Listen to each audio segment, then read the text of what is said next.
우리가 빛의 속도로 갈 수 없다면. 김초엽 단편소설. 노인은 이미 자리를 잡고 앉아 있었다.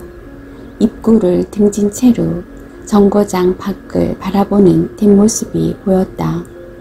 남자는 짧게 갈등했다. 놀라게 하지 않기 위해 인기척을 내야 하나 생각하던 차였다. 노인이 고개를 돌려 남자를 흘끗 보았다. 남자는 무심코 목을 살짝 숙여 인사했다. 그녀는 빙긋 웃고는 다시 유리창으로 시선을 돌렸다. 신경 쓰지 않겠다는 건가? 당혹감이 밀려오는 순간 그녀가 말을 걸어왔다. 미안하지만 오렌지 주스밖에 없네. 건강검진 장치의 조언에 따르면 더는 카페인을 섭취해서는 안 된다더군. 남자가 눈을 끔뻑거리는 동안 그녀가 손에 들고 있던 작은 오렌지 주스 팩을 들어 올렸다. 자네도 한잔 하겠나? 무가당 주스도 내 개인 우주선에 준비되어 있네. 맛이 좀 끔찍하지만 개인 우주선이라니. 남자는 얼굴을 찡그리면서 그녀가 가리키는 통로를 보았다. 통로 끝에는 우주선과의 도킹 상태를 의미하는 초록색 조명이 밝혀져 있었다. 오면서 보았던 초라한 우주선 하나가 그녀의 소유였던 모양이다. 물론 우주선이라고 하기에는 지나치게 작았다. 고작해야 지구 지표면과 이 위성 궤도를 오갈 수준의 우주선보다는 셔틀이라고 부를 만한 것이었다. 남자가 잠시 생각에 잠긴 동안 노인은 다시 유리창으로 고개를 돌렸다. 노인이 앉은 자리는 유리창 바로 옆이었다. 그녀의 뒤로 4칸짜리 긴 의자가 일렬로 놓여 있었고 푹신한 가죽 시트는 금속 손잡이로 각 칸이 구분되어 있었다. 그제야 대합실이 시야에 들어왔다. 이 장소는 오래된 교통수단들의 역 로비를 충실히 재현하고 있었다. 고개를 돌리자 다른 것들도 보였다. 벽에는 공용어로 우주 여행자들을 위한 운행 시간표라고 적혀 있었고 그 밑에는 흐려져 정확히 알아볼 수 없는 시간들이 빼곡이 있었다. 로비 구석에는 인포메이션 창구가 자리했고 창구의 투명한 유리창 안쪽에는 안내 로봇이 서 있었다. 놀랍게도 로봇은 아직 작동했는데 이마에 불빛을 깜빡이며 안내 방송을 반복하고 있었다. 대합실 한쪽 벽면은 바닥부터 천장까지 투명한 유리창이었다. 궤도를 따라 도는 인공위성들이 각각 다른 속도로 옆을 스쳐갔고 뒤로는 둥글고 푸른 지구가 배경처럼 펼쳐져 있었다.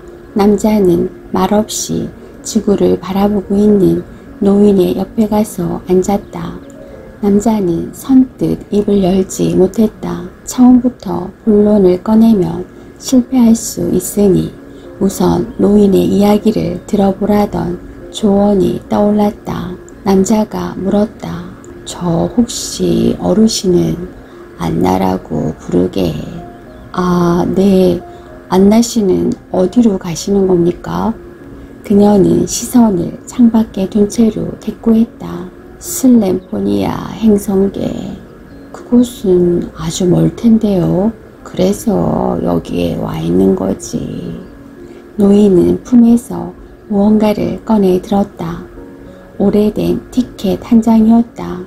모퉁이가 낡았지만 티켓 자체는 잘 보관된 듯 아주 빳빳했다. 티켓에는 언제든지 원하는 시간에 떠날 수 있다는 문구와 목적지가 적혀 있었다. 슬램포니아 행성계 제3행성. 먼 우주로 가는 우주선들이 여기서 출항한다고 들었네. 물론 가까운 우주로 가는 우주선들이 더 많은 모양이네만 그래도 여기는 나 같은 사람들의 유일한 희망이지. 여기에 슬램포니아로 가는 우주선도 있나 보군요. 남자가 쾌활한 어조로 말했다. 안나는 잠시 눈을 가늘게 뜨고 콧등을 찡그리더니 남자에게 물었다. 자네는 여기 무슨 일인가? 승객으로는 안 보이는데 직원인가? 직원이냐는 말에 남자는 흠칫했다. 말하자면 그런데요. 사실 이 정거장은 처음 와봅니다. 직원인데 그럴 수가 있나? 그냥 파견직이니까요. 지구 궤도에만 해도 어마어마한 수의 인공위성들이 있는데 회사들이 일일이 관리하기 귀찮으니 위성 관리업체에 떠넘긴 거죠. 워낙 여러 궤도를 다니다 보니 제대로 파악하기도 어렵습니다. 그 사이에 2개의 대형 인공위성이 2사람의 옆을 스쳐갔다. 정거장이 점점 많아지는군. 그렇죠. 우주 개척 시대에 들어선 지도 벌써 한참이 지났는데 아직 지구가 많이 비좁은 모양입니다. 남자는 노인의 눈치를 보았다. 노인은 말이 없었다. 슬램포니아로 가는 우주선은 언제 출발한다던가요? 그건 나보다는 자네가 더 잘 알지 않나? 글쎄요. 제가 맡은 일은 그냥 간단한 비품 점검이라서요. 남자는 창구 로봇을 슬쩍 손짓했다. 로비는 깔끔하게 잘 정리되어 있었다. 아직도 자동 청소 장치가 작동하고 있는 것일까? 그렇군. 나는 자네가 저걸 고치러 온 줄 알았네. 노인이 무언가를 가리켰다. 지구가 보이는 유리창 앞에 안내 로봇이 하나 있었다. 인포메이션 창구에 있던 것과 비슷했다. 하지만 이마의 불빛은 간헐적으로 깜빡였고 입을 느리게나마 여닫고 있었지만 목소리는 흘러나오지 않았다. 고장 났다기보다는 죽어가는 것처럼 보였다. 아, 네. 저런 녀석이 있었군요. 물론 고쳐야죠. 사실 로봇 수리에 대해서는 전혀 아는 바가 없었다. 고작해야 가정용 로봇의 배터리를 교체해 본 게 다였다. 그래도 해보는 수밖에. 쉽지 않네요. 남자는 로봇이 어떻게든 잠시라도 정신을 차리게 하고 싶었지만 가정용 로봇과는 다른 내부 배선에 진땀만 흘렸다. 남자는 부품을 하나 분리하면서 질문을 던졌다. 슬램포니아에는 무슨 일로 가십니까? 제3행성에 남편과 아들이 있거든. 멀리도 떨어져 계셨군요. 슬램포니아 행성계가 어떤 곳이었더라. 예전에 주요 행성계와 행성들의 특성을 통째로 암기한 적이 있는데도 남자는 기억이 가물가물했다. 안나가 먼저 입을 열었다. 제3행성은 자원도 풍부하고 살기 좋은 곳이니까. 처음에는 희소 자원을 가져오기 위해서 개발되었지만 거주 환경이 좋아서 개척 이주를 한 사람들이 제법 많았지. 내 남편과 아들도 지구와는 다른 곳에서 살아보고 싶다며 개척 이주 행렬에 동참했던 거라네. 아마 리커다트의 산주였죠. 희소 강물 이야기를 들으니 겨우 생각이 났다. 리커다트는 이제 잘 쓰이지 않는 광물이었다. 알고 있군. 한때는 그걸 이용하면 궤도 엘리베이터를 설치할 수 있다고 시끌벅적했는데 슬램포니아로 유인 우주선이 처음 출항했을 때 연일 뉴스가 도배되었지. 그런데 아직도 우리는 구식 셔틀을 타고 있어. 안나는 창밖에 셔틀을 눈짓했다. 궤도 엘리베이터가 또 어느 시기에 나왔던 이야기인지는 잘 모르겠다. 모르는 이야기라면 화제를 돌리는 게 상책이었다. 신기술이라는 게 대부분 그렇죠. 그나저나 왜 그때 남편분과 함께 가지 않으셨습니까? 딥프리징 기술을 알고 있나? 네, 물론이죠. 남자는 순순히 답했다. 냉동 수면 기술의 일종 아니던가요? 딥프리징은 인체 냉동 수면에 혁명을 가져다 준 기술이었다.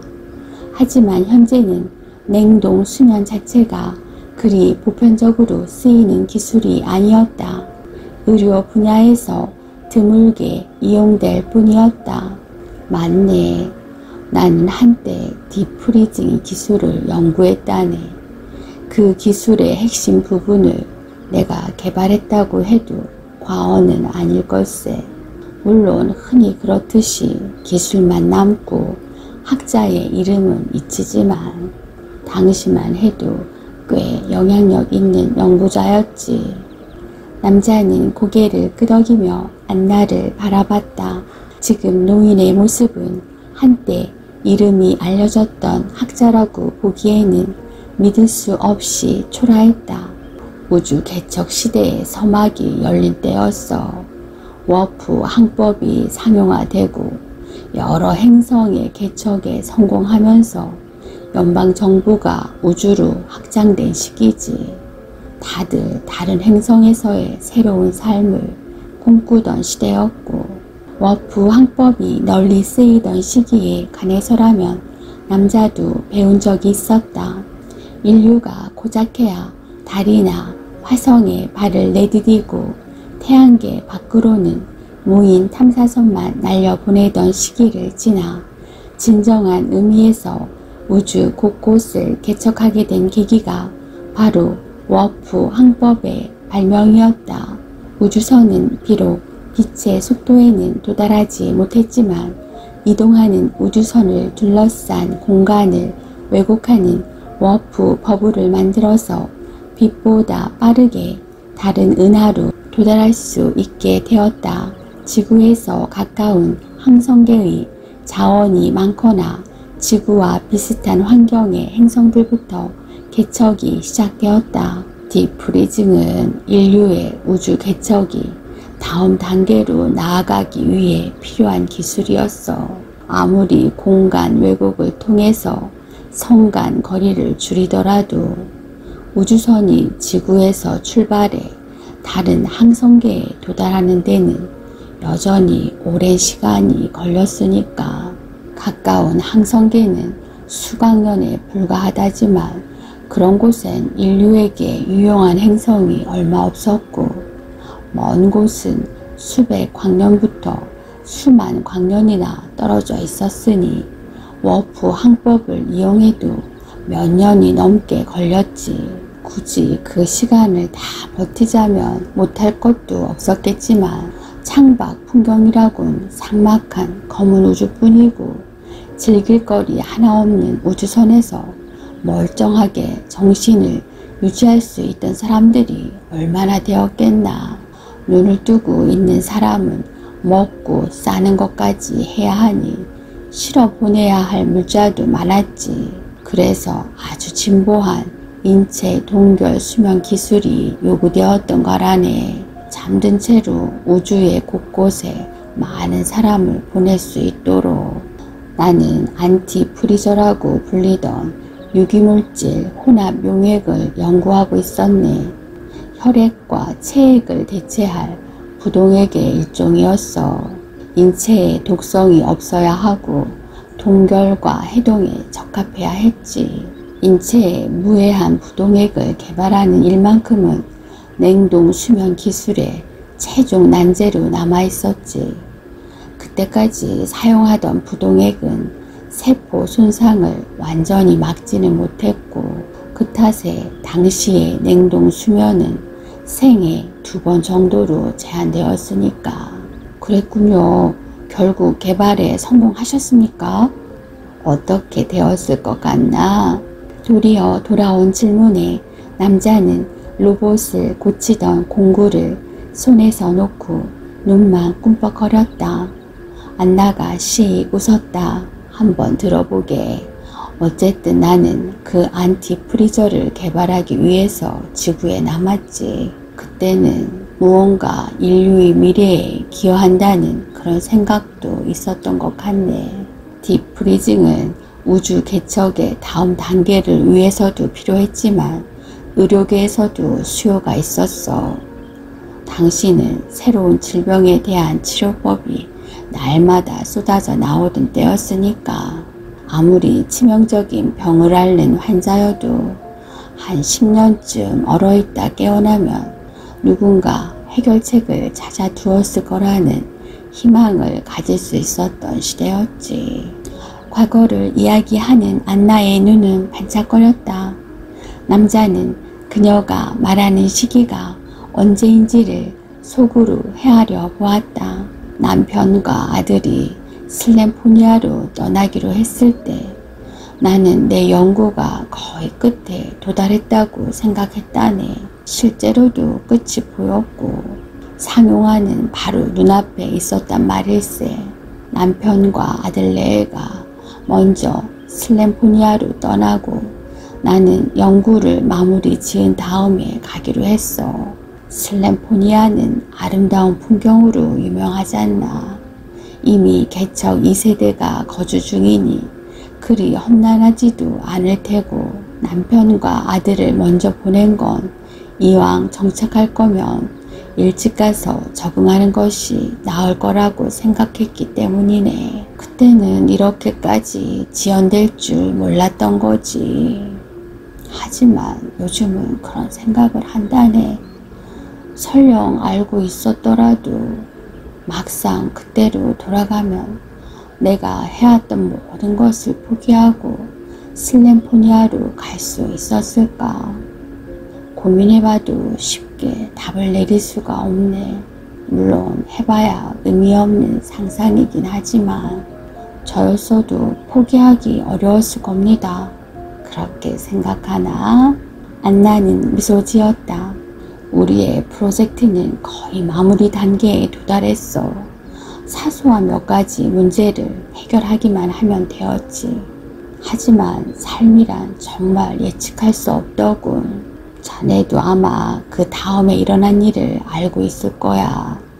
우주 개척 시대의 2차 혁명이라고 불리던 것 말일세.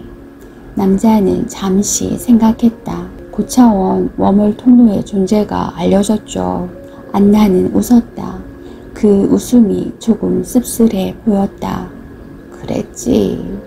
워프 항법은 우주 개척 시대에 눈부신 전성기를 열었지만 인류에게 무한대의 속도를 제공해주지 못했다. 다른 은하까지는 짧게는 몇 개월, 길게는 10년이 넘게 걸렸다. 사람들이 디프리징 기술을 유일한 대안이자 해결책으로 제시했던 것도 바로 유한한 인간의 시간과 무한한 우주 사이의 간극을 좁히기 위함이었다.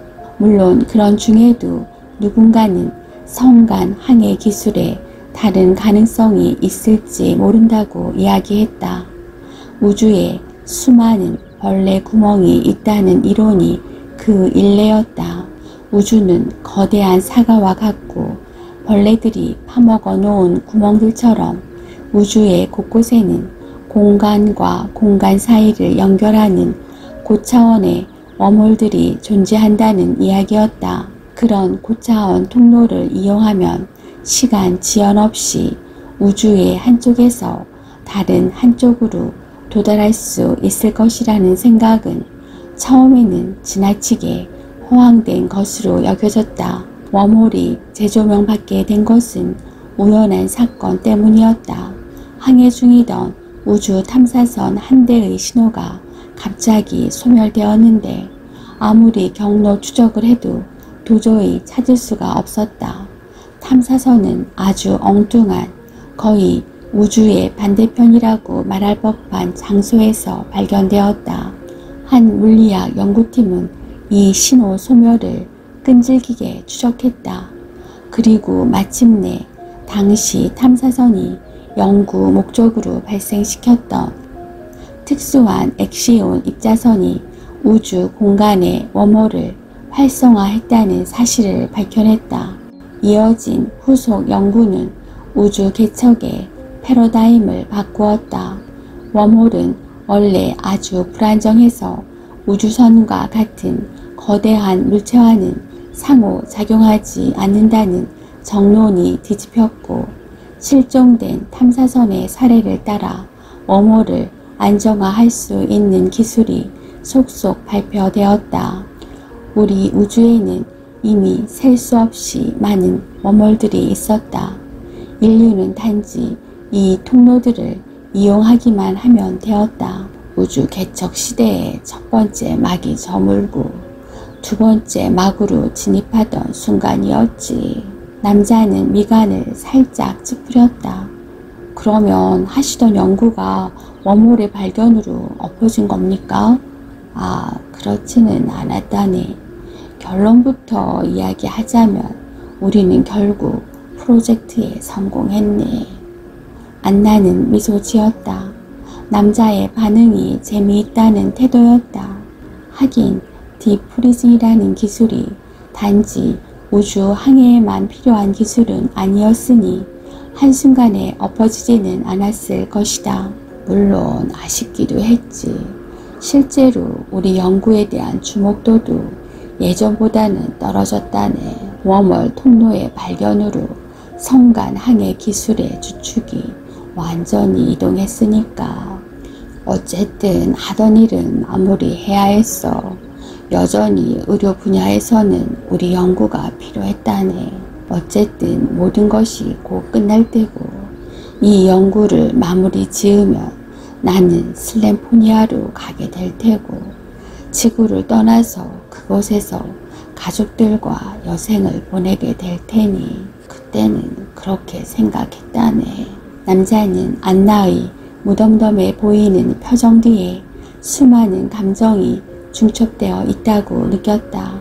우리는 당시 열렸던 최대 규모의 컨퍼런스에 우리 연구를 발표하기로 되어 있었지. 비록 이제 우주 개척 시대의 유일한 희망이라는 거창한 타이틀은 버려야 했지만 그래도 그 행사에서는 가장 주목받는 세션이었어.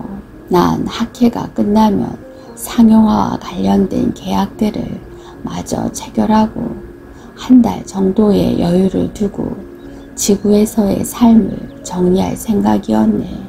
그렇게 컨퍼런스 전날이 되었지. 수많은 발표를 해보았는데도 그날 밤처럼 떨리던 때가 없었거든. 마침내 인류가 완벽한 냉동 수면 기술을 완성했다는 중대한 사실을 내 입으로 선언하는 순간을 앞두고 있었으니까.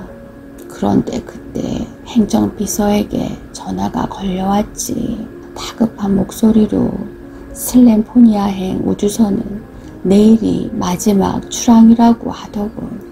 학회 일정이 있는 건 알지만 알려드려야 할 것 같았다고. 남자는 눈썹을 찡그리며 물었다. 말도 안 돼요. 어째서 그렇게 갑작스럽게 운항이 중지된 겁니까? 아까 웜홀 통로가 발견되면서 우주 개척의 패러다임이 바뀌었다는 이야기를 했던가 하셨죠. 기술의 전환은 생각보다도 급작스럽게 일어나지. 웜홀 통로를 이용하는 항법은 기존의 워프 항법보다 장점이 아주 많았네. 훨씬 더 빠르고 안전하고 경제적이었지. 워프 항법은 국지적인 공간 왜곡 거품을 계속해서 만들어야 했으니까 에너지 소모도 엄청났고 이동 시간도 많이 들었지만 웜홀은 그냥 존재하는 통로 속으로 들어가기만 하면 되니까. 그녀의 말대로였다. 남자가 아는 바로도 이제 워프 항법을 이용해서 운항하는 우주선은 없었다. 문제는 웜홀을 이용하는 항법은 이미 우주가 가지고 있던 통로들만 이용할 수 있다는 거야. 새로운 통로를 만들어낼 수는 없었지. 대개의 경우는 문제가 되지 않았어.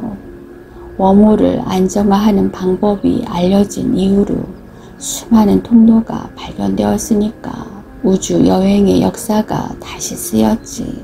슬램포니아의 문제는 바로 거기에 있었어.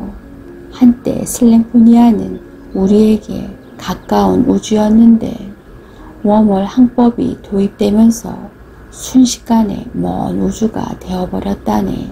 그곳에는 통로가 없었던 거지.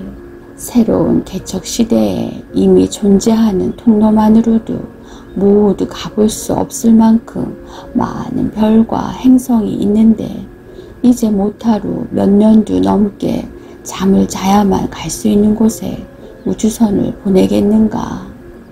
남자는 온갖 행성계와 주요 행성들에 대해서 공부했지만 슬램포니아는 단지 한때 많은 자원을 보유했던 개척 행성이라고만 목록에 남아있었다. 계산기를 두드려본 우주연방이 통보한 거지. 슬램포니아의 인구는 이미 독립적인 행성 국가를 유지하기에 충분하다.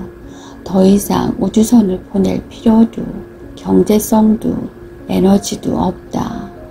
그리고 나는 연구에 몰두하느라 연방이 그런 식으로 먼 우주 목록에 올린 행성들에 대한 소식을 모르고 있었어. 기가 막혔지. 당장 내일은 나의 연구 결과를 듣겠다는 수천 명의 청중이 기다리고 있었지. 안나의 말투는 여전히 담담했지만 남자는 그녀가 당시에 느꼈을 절망감을 짐작할 수 있었다. 콘퍼런스가 끝나고 곧장 셔틀을 타서 우주 정거장으로 향하기로 했지. 심지어 발표를 약간 앞당겨서 끝내기까지 했어. 발표 이후에 너무 많은 취재진이 나를 붙잡았지. 대답할 시간이 없다면서 빠져나왔지만 지체된 시간은 치명적이었어. 남자는 수리하던 안내 로봇에서 완전히 손을 놓았다. 나처럼 지구에 남겨진 사람들이 제법 있었네. 사정상 제때 떠나지 못한 사람들, 가족이나 소중한 사람들과 생이별을 하게 된 사람들이지. 우주연방은 우리를 외면했네. 남자는 고개를 끄덕이며 노인의 시선이 향하는 곳을 같이 올려다 보았다. 정거장 로비의 천장에는 이렇게 쓰여 있었다. 기다리는 사람들을 위한 우주 정거장. 한 민간단체가 우리를 돕겠다고 나섰어. 그런데 승무원들을 구하는 게 너무 어려웠다네. 그래도 몇 달에 한 번, 그리고 몇 년에 한 번 아주 드물게 먼 우주로 떠나려는 사람들을 싣고 우주선이 출발했다네. 바로 이 정거장에서 말일세. 그리고 한참을 기다렸으니 이제 내 순서가 돌아올 때도 되었지. 남자가 묘한 표정을 지으며 물었다. 그러면 여전히 여기서 슬램포니아 행성계로 향하는 우주선을 기다리고 계신 겁니까? 그렇게 된 일이지. 안나는 싱긋 웃었다. 하지만 어떻게 그럴 수 있지? 남자는 마음속에서 끓어오르는 질문들을 도로 삼켰다. 당신이 슬램포니아로 가는 걸 간절히 바랐던 이유는 이제 알겠어요. 그렇지만 애초에 기약이 없었던 일입니다. 여기서 슬램포니아로 가는 우주선이 출항할 것이라고 누군가가 약속한 것도 아니에요. 그 티켓에는 구체적인 시간도 날짜도 적혀있지 않았지 않습니까? 언제든지 떠날 수 있다고 했지. 단조로운 목소리로 그녀는 말했다. 미련하다면 어쩔 수 없지. 내가 할 수 있는 일이라곤 기다리는 일뿐이네. 하지만 안나씨, 이미 알고 계시지 않습니까? 뭘 말인가? 이곳은 이미 100년 전에 폐쇄되었어요. 모르실 리가 없을 텐데요. 남자는 오랫동안 기다리기라도 한 것처럼 그 말을 내뱉었다. 짧은 정적이 흐른 뒤에 안나가 어깨를 으쓱 했다. 그걸 알면 뭐가 달라지나? 안나씨. 남자가 자리에서 일어났다. 당신 나이를 추정해보니 170살이더군요. 도대체 여태 어떻게 살아남으신 겁니까? 그동안 정거장에는 대체 몇 번을 오간 건가요? 처음부터 이런 이야기를 하기 위해 왔다는 사실을 눈치채고 있었을까? 그녀는 여전히 미소를 띤 채였다. 나는 내가 깨어있는 만큼만 살아있었다네. 기다리기 위해서는 지겹도록 잠을 많이 자야 했지. 기다린 결과를 확인해야 했으니 가끔 깨어날 필요는 있었지만 말이야. 그제야 안나에게서 희미한 유기물질의 냄새가 느껴졌다. 노인의 채취라고 생각했던 것은 아마도 첨단 기술에, 아니 이미 오래전에 기술이 되어버린 그것의 부산물인지도 모른다. 남자는 다시 침착하게 말했다. 정중하게 요청드리겠습니다. 이제 이 궤도에는 폐기된 정거장이 남아있을 자리가 없어요. 저는 우주 데브리를 폐기하고 회수하는 직업을 맡았습니다. 이미 이곳은 5년 전에 최종 폐기 시한이 지났어요. 진작에 회수되어야 했는데 정거장 폐기를 시도할 때마다 당신이 여기 있어서 도통 손을 못 댔다는 이야기를 들었습니다.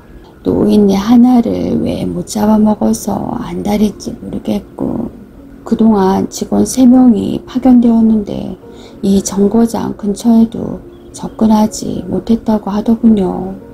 애초에 여기 저를 들여보내주신 것 자체가 어느 정도 신경 변화가 있으셨다는 것이겠죠. 안나 씨의 노후를 저희 회사에서 지원해 드리겠다고 합니다. 정거장을 시한 내에 폐기하지 않아서 매년 연방에서 징수하는 벌금이 늘고 있어요. 100년이고 200년이고 더 기다리실 겁니까? 어차피 슬램포니아로 가는 우주선은 오지 않아요. 저희 제안을 따라 주십시오. 정말 간곡히 부탁드립니다. 계속해서 협조해 주시지 않으면 강제 연행할 수밖에 없어요. 남자의 말에 안나가 자리에서 일어났다. 남자는 움찔하며 뒤로 물러났다.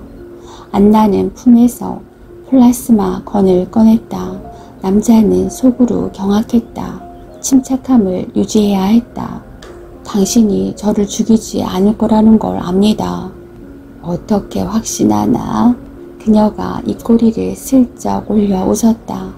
그래도 정신은 멀쩡한 노인이라고 생각했는데 혹시 아닌 건가? 남자는 등에 식은땀이 흐르는 것을 느꼈다. 총구가 남자를 향했다.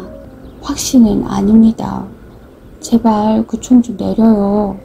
안나가 싱겁게 총을 내렸다. 알겠네. 남자는 터질 것 같던 심장을 겨우 진정시켰다. 쏠 생각도 없었네. 애초에 고장난 물건이고 말이지. 그녀는 그렇게 말하며 플라스마 건을 바닥으로 획 던졌다. 남자는 혹시 오발되지 않을까 하는 생각에 잔뜩 긴장한 표정을 지었고 안나는 그런 그를 보며 웃음을 터뜨렸다. 겁이 많은 젊은이군. 안나는 자리에 다시 앉았다. 이제 서 있는 것도 귀찮다는 태도였다. 남자가 한숨 돌리며 물었다. 그래서 안나씨 여기서 대체 뭘 하고 싶은 겁니까? 말했자는가 기다리고 있는 걸세. 안나의 시선이 창밖의 우주를 향했다. 언젠가는 슬램포니아에 갈 수 있지 않을까? 일말의 희망을 기다리는 거지. 언젠가는 이곳에서 우주선이 출항하는 날이 오지 않을까? 언젠가는 슬램포니아 근처의 웜월 통로가 열리지 않을까? 슬램포니아 행성계로 가는 우주선은 없습니다. 앞으로도 없을 거고요. 슬램포니아 근처의 웜월 통로가 있었다면 진작에 발견되었겠죠. 게다가 안나씨, 설령 그런 게 지금 발견되어도 무슨 의미가 있겠습니까? 당신이 100년도 넘게 동결과 해동을 반복하는 동안 거기 있는 당신 가족들은 이미 생을 다 누리고 떠났어요. 150년을 넘게 산다는 사람들에 대해선 들어본 적이 없으니까요.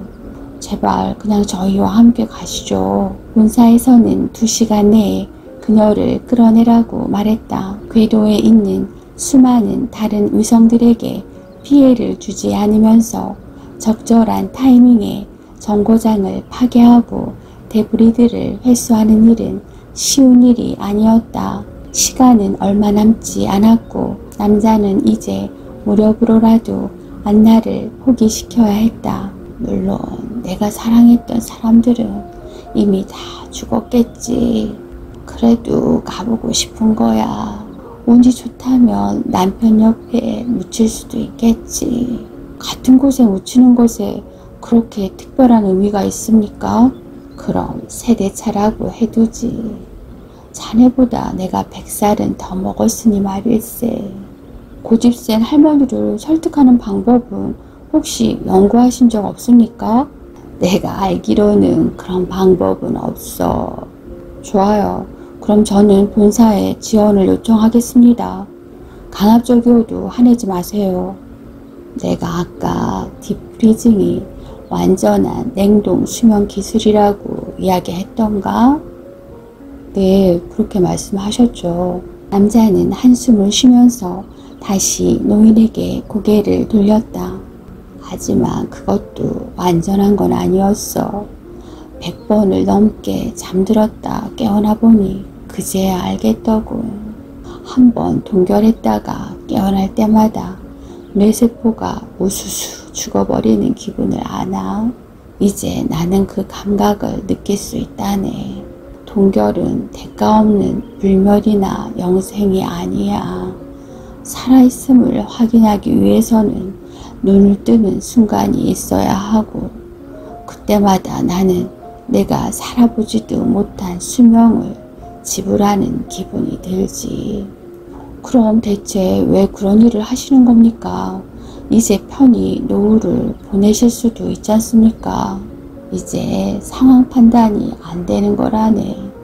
내가 여전히 동결 중인지, 사실 이 모든 것이 몹시 추운 곳에서 꾸는 꿈은 아닌지, 내가 사랑했던 이들이 정말로 나를 영원히 떠난 게 맞는지, 그들이 떠난 이후로 100년이 넘게 흘렀다면 어째서 나는 아직도 동결과 각성을 반복할 수 있는지, 왜 매번 죽지 않고 다시 깨어나는지, 얼마나 많은 시간이 흘렀고 얼마나 많이 세상이 변했는지, 그럼에도 잠들어 있는 동안은 왜 누구도 나를 찾지 않고 왜 나는 여전히 떠날 수 없는지. 우리가 빛의 속도로 갈 수조차 없다면 같은 우주라는 개념이 대체 무슨 의미가 있나. 우리가 아무리 우주를 개척하고 인류의 외연을 확장하더라도 그곳에 매번 그렇게 남겨지는 사람들이 생겨난다면 이런 식으로 시간을 끄셔도 소용은. 짧은 정적이 흘렀다. 안나가 말했다. 떠나게 해주게. 떠나신다는 말씀은 이제 함께 지구로 가시겠다는 말씀입니까? 난 내 개인 우주선을 가지고 슬램포니아로 가겠네. 농담이시죠? 말도 안 되는 얘기예요. 남자는 딱 잘라 말했다. 혹시 저 밖에 있는 걸 저걸 타고 가겠다는 건가요? 그건 완전히 자살 행위입니다. 저 작은 우주선으로 어딜 간다는 겁니까? 저건 지구와 위성 사이를 오가는 용도의 셔틀이잖아요. 애초에 슬램포니아에 도달할 수 있을 리도 없고, 게다가 허가받지 않은 항해와 탐사 행위는 연방법상으로 엄격하게 금지되어 있어요. 방조하는 것만으로도 처벌받게 된다고요. 그러지 마시고 그냥 함께 지구로 가시죠. 난 내가 가야 할 곳을 정확히 알고 있어. 안나는 단호했다. 그리고 지쳐 보였다. 내게 마지막 여행을 허락해주면 안 되겠나? 남자는 짧은 순간 갈등에 빠졌다. 본사는 노인을 지구로 데려오라고 했지만 그녀의 긴 이야기를 들으면서 그녀에게 연민이 생겼던 것도 사실이다. 하지만 그녀는 절대로 슬램포니아에 도달하지 못할 것이다. 안나의 개인 우주선은 워프 버블조차 만들 수 없는 구식 셔틀에 불과했다. 그리고 슬램포니아 행성계는 빛의 속도로 가더라도 수만 년은 걸리는 거리에 있었다. 무엇보다도 남자에게는 그 여행을 허락할 권한이 없었다.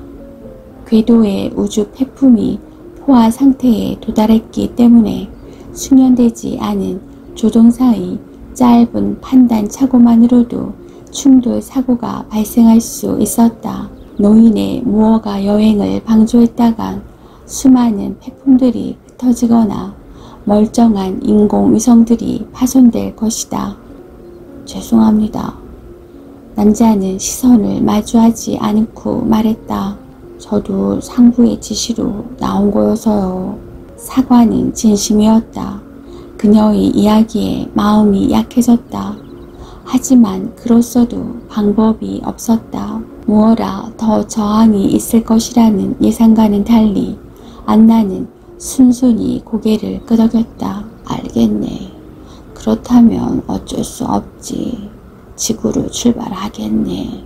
남자는 미안한 기분이 들어서 더 이상 안나에게 말을 걸지 않고 돌아섰다. 안나는 태연하게 주위를 둘러보았다. 이 정류장이 사라진다니 아쉽군. 벌써 한 시대가 저물었어. 본사에서 요청한 것은 이 정거장에 블랙박스를 챙기는 일이었다. 블랙박스는 정거장의 엔진실에 있을 터였다. 남자는 창밖으로 도킹되어 있는 셔틀을 보았다. 남자가 이 정거장까지 타고 온 셔틀이었다. 자동 운항 장치는 달려있을 테니 안나와는 본사에서 지급한 셔틀을 타고 함께 돌아가는 것이 나을 터였다. 잠시만 기다려주세요. 곧 출발하겠습니다. 남자는 통로를 지나서 엔진실로 갔다. 노인에게도 오랜 시간 동안 정을 붙였을 이 정거장에 작별 인사를 고할 시간을 주어야 할지도 모른다. 엔진실에 도착한 남자는 그 오랜 시간 동안 이 정거장이 얼마나 잘 관리되었는지를 보며 새삼 감탄했다. 자동 정비 기능이 있다고 해도 결국 엔지니어의 손이 닿지 않으면 이 정도로 잘 유지되기는 어려웠다. 노인은 본인의 연구 분야 외에도 다방면의 재주를 가진 모양이었다. 모니터에 보안 코드를 입력하자 블랙박스의 위치가 나타났다. 블랙박스는 조종실에 있었다. 이 내용을 분석하면 그동안 정거장에서 무슨 일이 있었는지를 파악할 수 있을 것이다. 불쌍한 노인을 굳이 치조하지 않더라도 말이다. 조종실에서 해야 할 다른 일들도 있었다. 안나가 타고 온 셔틀을 자동 운항으로 돌려 지구로 가게 하고 그녀와 타고 갈 셔틀이 도킹 해제를 준비하도록 지시하는 것이었다. 남자는 엔진실 바로 옆방으로 향했다. 문 하나를 넘어서자 바로 앞에 우주가 창밖으로 보이는 비좁은 조종실이 있었다. 그때 덜컹하고 정거장이 흔들렸다. 바닥을 뒤흔드는 진동이었다. 남자는 진동을 따라 고개를 획 돌렸다. 투명한 창 너머로 안나의 셔틀이 보였다. 셔틀은 출발 준비를 하고 있었다. 안나는 도킹 해제를 시도하고 있었다. 방심한 게 잘못이었을까? 지구로 향하고 있는 것 같지는 않았다. 남자는 조종실의 버튼을 눌러 정거장과 셔틀이 분리되지 못하도록 막았지만 어떻게 했는지 여전히 끔찍한 소음이 들려왔다. 잠시 뒤 정거장을 뒤집어 엎을 만큼 커다란 진동이 느껴졌다. 안나씨! 들리지 않을 것을 알면서도 남자는 소리쳤다. 노인의 셔틀은 이미 정거장을 떠나 먼 우주로 방향을 틀고 있었다. 남자는 당황하여 블랙박스의 위치를 확인했다. 지금은 모두 블랙박스에 녹화되고 있을 것이다. 자칫했다가는 허가되지 않은 항해를 방조한 혐의를 받을 수도 있었다. 방법이 없었다. 남자는 손을 움직여 조종실에 있던 간이 무기를 찾았다. 버튼을 누르면 정거장에 탑재된 방어용 플라스마 무기가 발사된다. 그때 셔틀을 조종하고 있던 안나가 고개를 돌려 이쪽을 보았다. 남자와 안나의 시선이 마주쳤다. 남자는 버튼을 눌러 플라스마 무기를 발사했다. 조준한 것은 우주선을 비껴갔다. 쏘아져 나간 무기는 근처의 폐품 표면을 빗맞췄다. 작은 파편들이 떨어져 나왔다. 남자의 시선이 안나를 뒤쫓았다. 안나는 남자가 자신을 조준하는 것을, 그리고 폐품과 플라스마가 부딪혀 폭발하는 것을 보고 있었다. 안나가 남자를 향해 빙긋 웃었다. 남자는 커다란 위성들 사이에서 초라한 안나의 셔틀이 파편들을 피해 움직이는 것을 보았다. 실수로 부딪히기라도 하면 금세 산산조각 나버릴 것 같은 작은 몸집이었다.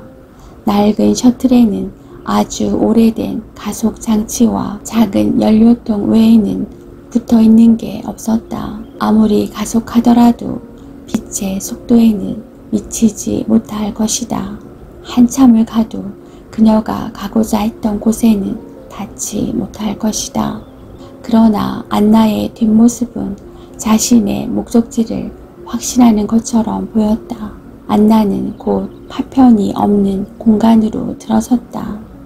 이제 그녀를 방해하는 것은 없었다. 안나의 셔틀은 점점 속도를 높이며 지구로부터 멀어져 갔다. 남자는 조종실 버튼에서 손을 놓았다. 문득 남자는 그녀가 했던 말을 떠올렸다. 나는 내가 가야 할 곳을 정확히 알고 있어. 먼 곳의 별들은 마치 정지한 것처럼 보였다. 그 사이에서 작고 오래된 셔틀 하나만이 멈춘 공간을 가로질러 가고 있었다. 그녀는 언젠가 정말로 슬램포니아에 도착할지도 모른다. 어쩌면 아주 오랜 시간이 흐른 끝에 남자는 노인이 마지막 여정을 떠나는 모습을 지켜보았다.